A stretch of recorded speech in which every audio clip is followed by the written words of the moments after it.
सुप्रभात मेरे प्यारे बच्चों। मैं साधना पांडे अपने बच्चों का हार्दिक स्वागत अभिनंदन करती हूँ। बेटा, अब तक हमने एक मॉडल पेपर पढ़ा बाबू। आज हम दूसरा मॉडल पेपर पढ़ेंगे। और मैंने आपको पहले ही समझाया था कि हिंदी पहला पेपर रहता है बेटा। और पहले दिन आप आधा घंटे या 1 घंटे पहले आ जाएंगे, क्योंकि आपको अपना रूम देखना होगा और पहला दिन रहेगा। आपको कॉपी भी भरना भी थोड़ा समझना होगा।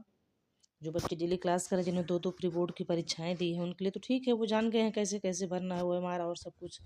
लेकिन जो बच्चे क्लास नहीं करते हैं, डायरेक्ट पेपर ही देने आएंगे, वो ज़रूर 1 घंटा पहले आएंगे, क्योंकि उनको समझना होगा ना कि हमारा रूम कौन सा है। जिसका सेंटर गया होगा, उनको अपना विद्यालय भी नया उनके लिए होगा। तो ऐसे में ठीक है बेटा, आप सब जान गए हैं। और ऊपर सारा डायरेक्शन दिया गया है। 3 घंटे 15 मिनट आपको मिलेगा, जिसमें 15 मिनट अपने पेपर पढ़ेंगे और पढ़ कर के आराम से आप हल करेंगे। जितने भी ऑप्शनल प्रश्न हैं उनके उत्तर आप OMR पर देंगे, गोला भरेंगे। गोले को भरने के बाद न उसको काटना है, ना इरेजर करना है, ना उसको व्हाइटनर लगाना है। इससे आपके नंबर कट जाएंगे, कंप्यूटर पकड़ेगा ही नहीं, है ना। तो ठीक है, अब हम सीधे अपने चलते हैं मॉडल पेपर पर। पहला प्रश्न आपका है, पंचांग दर्शन के रचनाकार कौन है? तो इसके रचनाकार है मथुरानाथ शुक्ल। ठीक है। सारंगधर के रचनाकार कौन है? हमीर रासो। ये आदिकाल की रचना है, रासो ग्रंथ है। पंडित प्रताप नारायण मिश्र जी लेखक हैं, द्विवेदी युग के, भारतेंदु युग के, शुक्ल युग के और शुक्लोत्तर युग के। तो ये भारतेंदु युग के लेखक हैं। ठीक, ये जो भारतेंदु युग के जो मतलब वो लेखक त्रयी थे, उसमें से हैं ये। बालकृष्ण भट्ट, प्रताप नारायण मिश्र और भारतेंदु हरिश्चंद्र जी।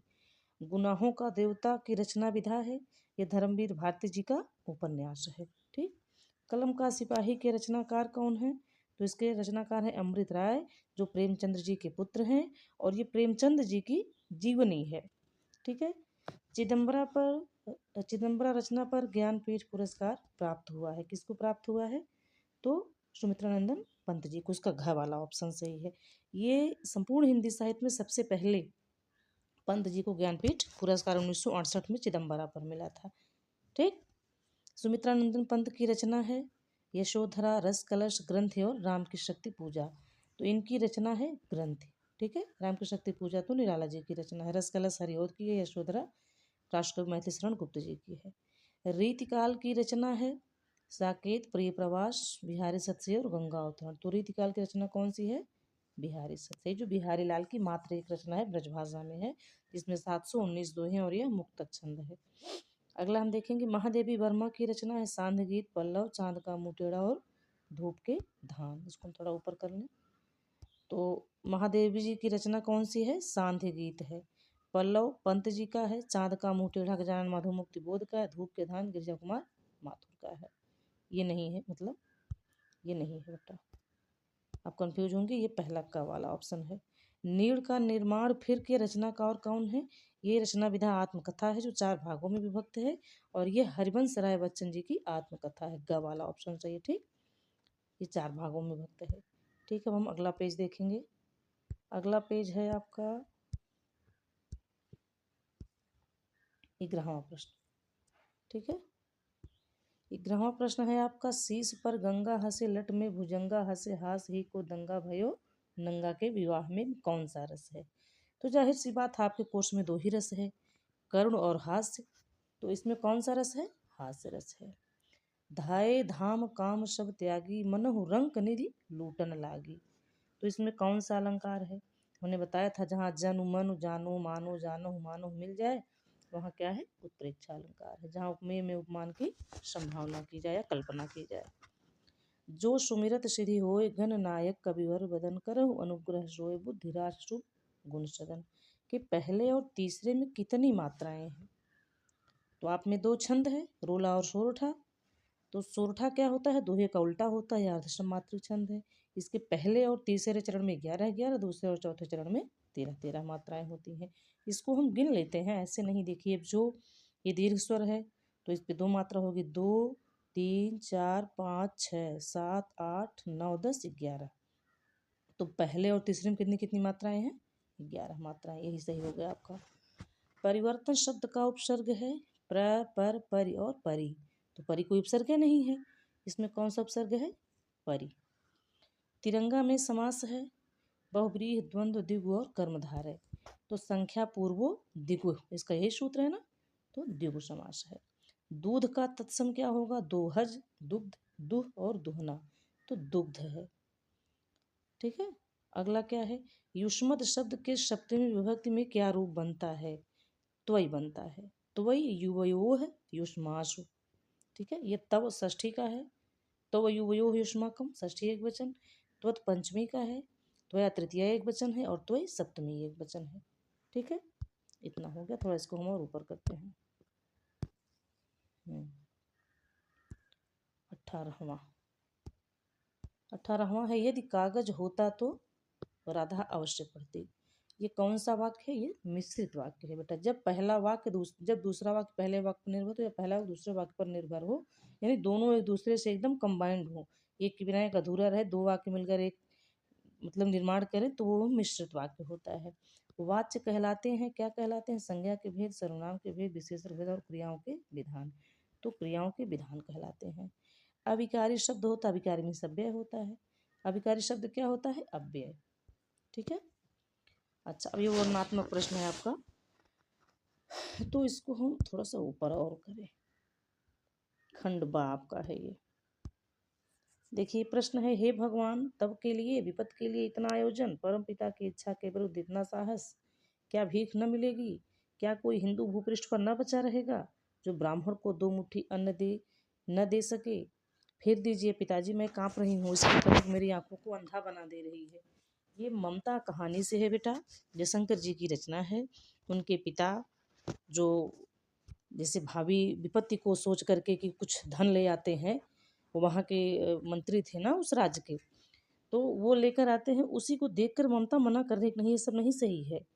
लोग अपने जीवन में भावी सुख की कल्पना करते हैं कि दुख की कल्पना करते हैं। वही बात इसमें देखिए क्या, उपरुक्त गद्यांश का संदर्भ लिखिए।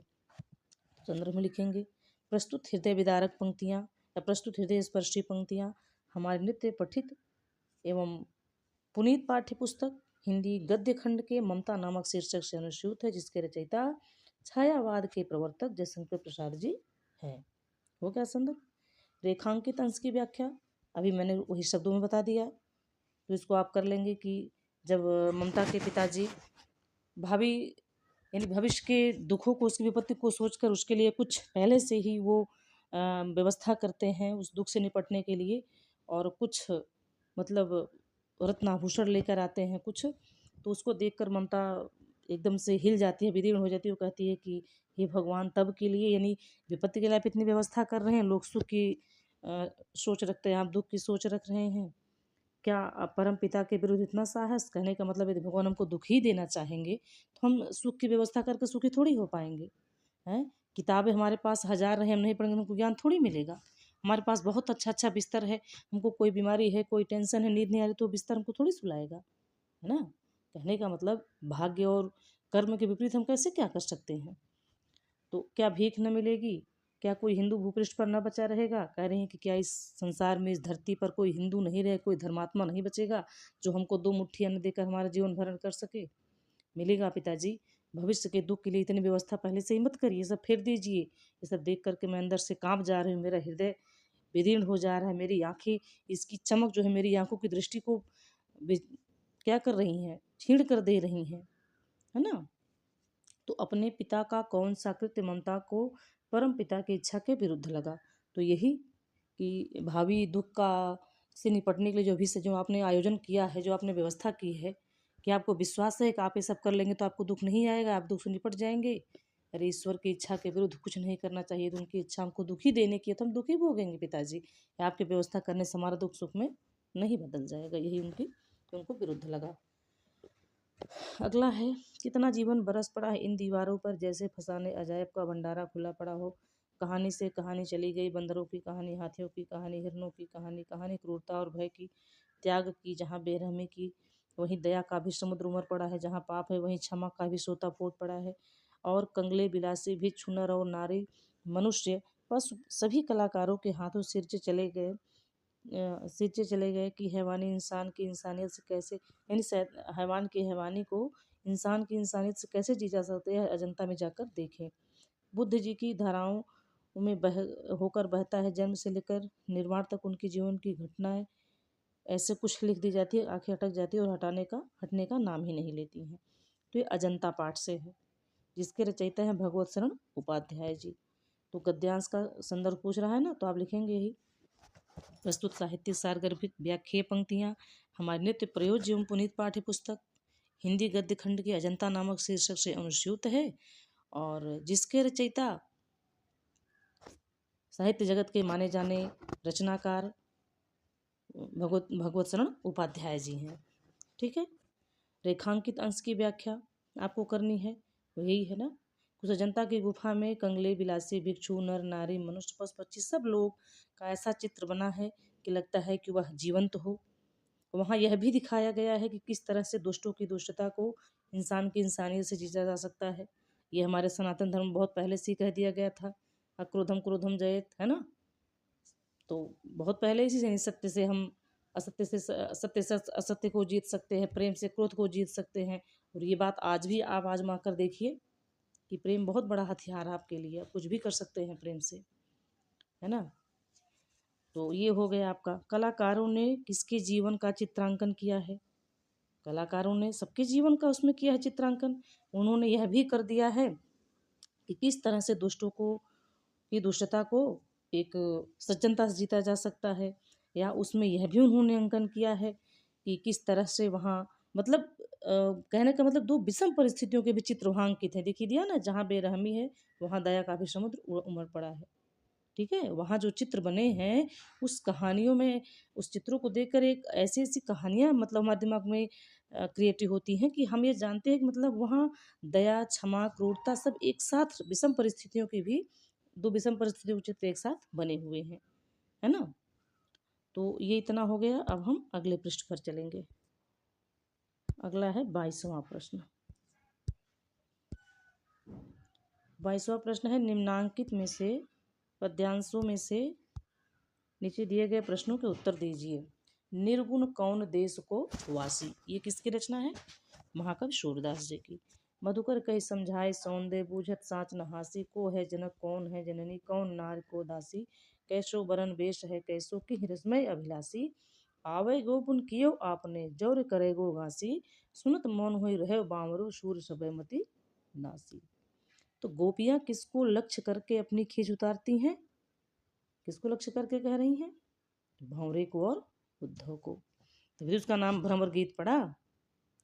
भाई हमारे यहाँ पहले से ही प्रथा रही है, धन स्त्री भोजन पर्दे में रखा जाता है, नारी का आभूषण लज्जा है, ये कहीं ना कहीं सत्य है बच्चा। तो ये देखिए डायरेक्ट उद्धव जी से बात नहीं कर रही हैं गोपिकाएं, वो कह तो रही व्यंग उद्धव को ही, लेकिन भंवरे का नाम लिख रहा है ना कि मधुकर कहे समझाई सौह दे बूझे साँच नहासी। वह भंवरे को लक्ष्य करके अपनी खींच उद्धव पर उतार रही हैं। खींच मीन्स क्रोध। रेखांकित अंश की व्याख्या कीजिए। रेखांकित यही है कि कौन को है जनक कौन है जननी। वो कहती है कि हे मधुकर हे भंवरा, ये हमको बता दो जो तुम्हारा निर्गुण ब्रह्म है, इनके पिता कौन है, इनकी माता कौन है, इनकी पत्नी कौन है, इनकी दासी कौन है, आपके निर्गुण ब्रह्म किस देश से आए हुए हैं। ये हो गया। इन पंक्तियों में किस गुण का प्रयोग किया गया है? जहाँ श्रृंगार रस हो वहाँ माधुर्य गुण होता है, जहाँ वीर रस हो वहाँ ओज गुण होता है, जहाँ भक्ति और शांत रस हो वहाँ प्रसाद गुण होता है। तो यहाँ विप्लव श्रृंगार है, श्रृंगार रस है यहाँ, तो कौन सा गुण हुआ? माधुर्य गुण हुआ। ठीक है। अगला हम देखेंगे। चींटी को देखा, पंत जी की लाइन है ये। वह सरल विरल काली रेखा तम के तागे से जो हिल डुल, चलती लघुपद पल पल मिलजुल, वह है पिपीलिका पात देखो ना किस भांति, काम करती वह सतत कन कन करते चुनती अविरत। तो उपरयुक्त पद्यांश का संदर्भ लिखिए। तो आप क्या लिखेंगे इसमें? चींटी की सक्रियता का, उसकी परिश्रमशीलता का, उसके साहस का, उसके ओज का, उसके सद्गुणों का इसमें वर्णन है। इतना छोटा प्राणी है लेकिन वह कितना कर्मठी है ना। तो आप क्या लिखेंगे? प्रस्तुत ओजपूर्ण पंक्तियाँ, प्रस्तुत उत्साह से परिपूर्ण पंक्तियाँ हमारे नित्य प्रयोज्य एवं पुनीत पाठ्य पुस्तक हिंदी काव्य खंड के चींटी नामक शीर्षक से अनुस्यूत है, जिसके रचयिता छायावाद के विष्णु कहे जाने वाले या प्रकृति के सुकुमार कवि कहे जाने वाले सुमित्रानंदन पंत जी हैं। या हिंदी साहित्य में सर्वप्रथम ज्ञानपीठ पुरस्कार को पाने वाले सुमित्रानंदन पंत जी हैं। आपको जैसे समझ में आएगा आप लिख देंगे। मैंने आपको 3 वाक्य दे दिया। अब रेखांकित अंश की व्याख्या कीजिए। आप क्या कहेंगे? वह सरल विरल काली रेखा। कभी कहता है कि चींटी को आपने देखा है? वह बड़ी सीधी साधी एकदम विरल मान थोड़ा दूर दूर चलती हुई काली रेखा की तरह होती है। तम के धागे सी जो हिलडुल, वह लगता है कि कोई धागा है जो बीच बीच में कभी कभी हिलडुल रहा है। ऐसे पंक्ति में वह चलती रहती है। इन पंक्तियों में किस रस का प्रयोग किया गया? तो ओज यानी वीर रस का प्रयोग किया गया है। उसके साहस को दिखाया गया है। अलंकार पूछा जाए तो यहाँ धागे सी, यहाँ सासी से सदिश समान, जहाँ दिखे तहाँ उपमा जान। यहाँ क्या हो गया? उपमा अलंकार। थोड़ा सा और हम ऊपर करेंगे। ये कहाँ से है? आपके संस्कृत दिग्दर्शिका से, उससे है, परिचायिका। ठीक है। ये आपके संस्कृत खंड से है। तो निम्नलिखित गद्यांशों में से किसी एक का ससंदर्भ हिंदी में अनुवाद कीजिए। ये देखिए, भारतीय संस्कृति तो सर्वेषां मतावलंबिना संगम स्थली, काले काले विविधा विचारा, भारतीय संस्कृतौ समाहिता, एषा संस्कृति सामासिकी संस्कृति यस्या विकासे विविधानां जातीनां संप्रदायानां विश्वासानां च योगदानं दृश्यते। अतएव अस्माकं भारतीयानाम् एका संस्कृति एका च राष्ट्रीयता, सर्वेऽपि वयम् एकस्याः संस्कृतेः समुपासका, एकस्य राष्ट्रस्य च राष्ट्रीयाः। यथा भ्रातरः परस्परं मिलित्वा सहयोगेन सौहार्देन च परिवारस्य उन्नतिं कुर्वन्ति, तथैव अस्माभिः अपि सहयोगेन सौहार्देन च राष्ट्रस्य उन्नति कर्तव्या। ये भारतीय संस्कृति से लिया गया है बेटा। तो आप संदर्भ लिखना है तो क्या लिखेंगे?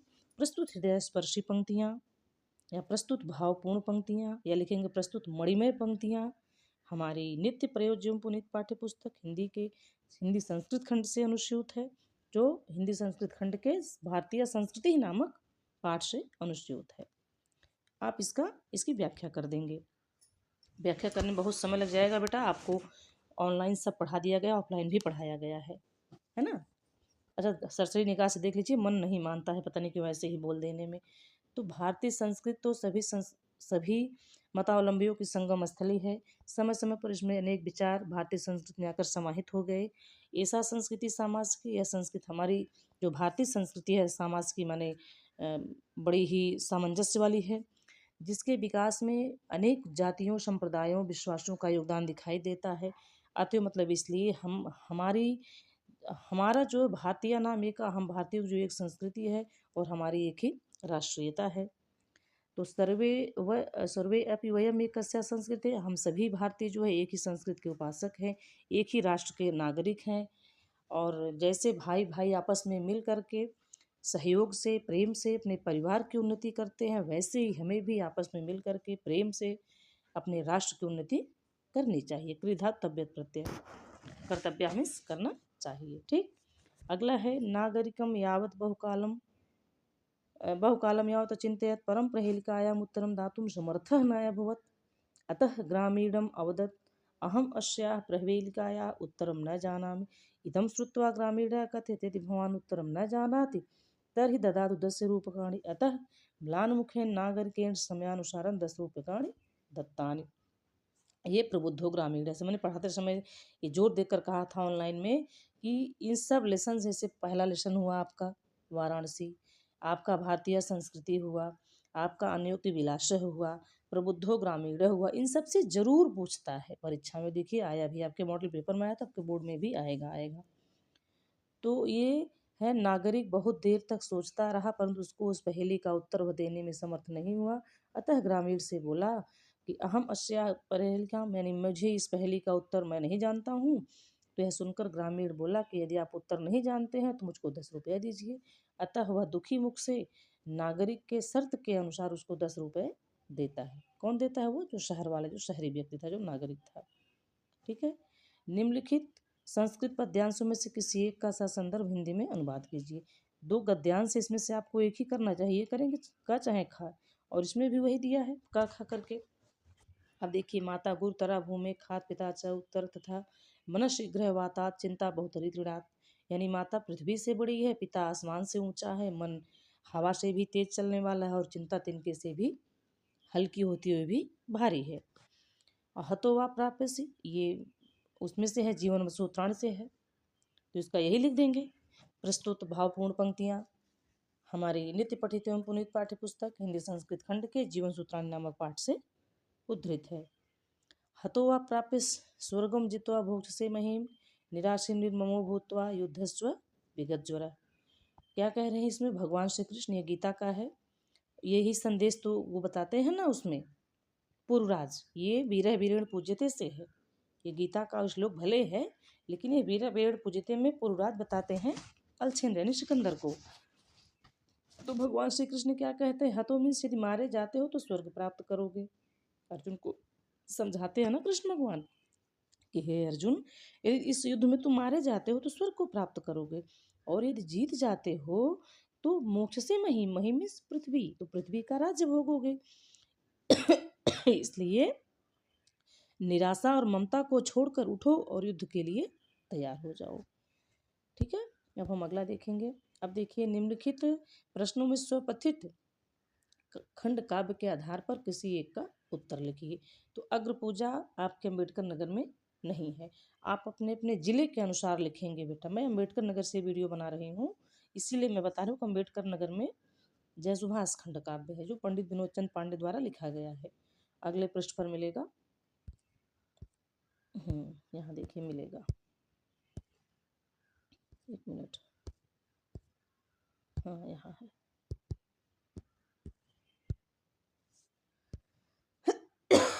अगला है देखिए तुमुल खंड काव्य, ये भी अम्बेडकर नगर जिले में नहीं है बेटा, मुझे भी नहीं पता है किस जिले में है, आप अपने अपने जिले के हिसाब से देख लेंगे बाबू, गलत नहीं बताऊंगी मैं। अगला देखिए है जय सुभाष खंड काव्य के आधार पर पंचम सर्ग की कथा वस्तु लिखनी है आपको। ठीक है, इसमें 7 सर्ग हैं, आपको 5वें सर्ग की कथा लिखनी है। और जय सुभाष खंड काव्य के प्रमुख पात्र की चारित्रिक विशेषताएं। एक प्रश्न तो आप देखिए, मैंने कई बार टेस्ट लेके तैयारी करवाई थी कि चरित्र चित्रण, ये प्रश्न एकदम आप नोट कर लीजिए, आपके पेपर को जान लीजिए लीक करा दिया गया है प्रश्न, कि ये प्रश्न आपके पेपर में आना ही आना है। जय सुभाष खंड काव्य के पात्र की चारित्रिक विशेषता, यानी सुभाष चंद्र बोस का चरित्र चित्रण, और कोई एक सर्ग आएगा। तो हर सर्ग का टेस्ट हो गया था, और चरित्र चित्रण का भी, तो आपको याद ही होगा, आपके 10 जिनको नहीं तो 10 ईयर से वो तैयार कर लेंगे। ठीक है, आपको लिखाया भी गया था। आगे हम देखते हैं, 26वां प्रश्न है आपका। 26वें प्रश्न में क्या करना है, निम्नलिखित लेखकों में से किसी एक लेखक का जीवन परिचय, उनकी रचना का नाम लिखिए। तो राजेंद्र प्रसाद हैं, जयप्रकाश भारती, डॉक्टर भगवत शरण उपाध्याय जी हैं। ये आपके गद्य में है, किसी एक का जीवन परिचय और एक रचना लिख देंगे। कवियों में हैं सूरदास जी, माखनलाल चतुर्वेदी और रामनरेश त्रिपाठी जी हैं। ये भक्ति काल के कवि हैं, और ये दोनों लोग राष्ट्रवादी कवि हैं। तो जिसको आपको याद होगा आप उनका जीवन परिचय और रचना लिख देंगे। अगला है, अपनी पाठ्य पुस्तक से कंठस्थ किया हुआ एक श्लोक लिखिए जो इस प्रश्न पत्र में न आया हो। हमने आपको 3 श्लोक याद करवाया था, है ना, हमने कहा था कि 3 श्लोक याद करिए, 2 श्लोक परीक्षा में आएगा, 1 श्लोक आप लिख देंगे। तो चाहे वाराणसी का याद करें, चाहे नियुक्त विलासा का याद करें, चाहे जीवन सूत्राणी का याद करिए, आपको 3 श्लोक याद करना था। तो और जो इस प्रश्न पत्र में ना आया उसमें से आप एक लिख देंगे। अगला है 28वां प्रश्न, अपने विद्यालय के प्रधानाचार्य को एक आवेदन पत्र लिखे जिसमें निर्धन छात्र की सहायता हेतु कोष से आर्थिक सहायता मांगी गई हो। ठीक है, तो ये आपको एप्लीकेशन लिखना है। अथवा अगर आपको नहीं आता तो आप इसको लिख दीजिए कि किसी दैनिक समाचार पत्र के संपादक के नाम एक पत्र लिखिए जिसमें लाउड स्पीकर से होने वाले शोर के कारण परीक्षा काल में पढ़ाई में व्यवधानों और अधिकारियों का ध्यान आकर्षित किया गया हो। अच्छा, इस टाइम लगन का मौसम चल रहा है, शादी विवाह का। ठीक है, उसी टाइम आपकी बोर्ड परीक्षाएं भी हैं फरवरी में। तो शादी विवाह में लोग कितने तो इतने मन बढ़ हैं कि 10 बजे तक वैसे अलाउ है, वो भी एक लिमिट लाउड में, लेकिन कुछ लोग मारे उसमें बहुत तेज बजाएंगे, और वो भी कहेंगे नहीं 10 नहीं 12 1 बजे तक। नहीं बाबू, अगर ऐसा कोई ज़बरदस्ती करता है कानून का अनुल्लंघन करता है तो आप अपने जो है जिले के जिलाधिकारी को, और इसमें क्या दिया गया है, दैनिक समाचार पत्र के संपादक को लिखना है आपको कि लाउड स्पीकर से हमारे अगल बगल हमारे पड़ोस में शोर है जिससे हमको पढ़ने में व्यवधान पड़ रहा है, हमारी परीक्षा, आप जो भी अपना रीजन दिखा सकते हैं, ठीक है, आपके बुक में दिया गया, आप पढ़ लेंगे।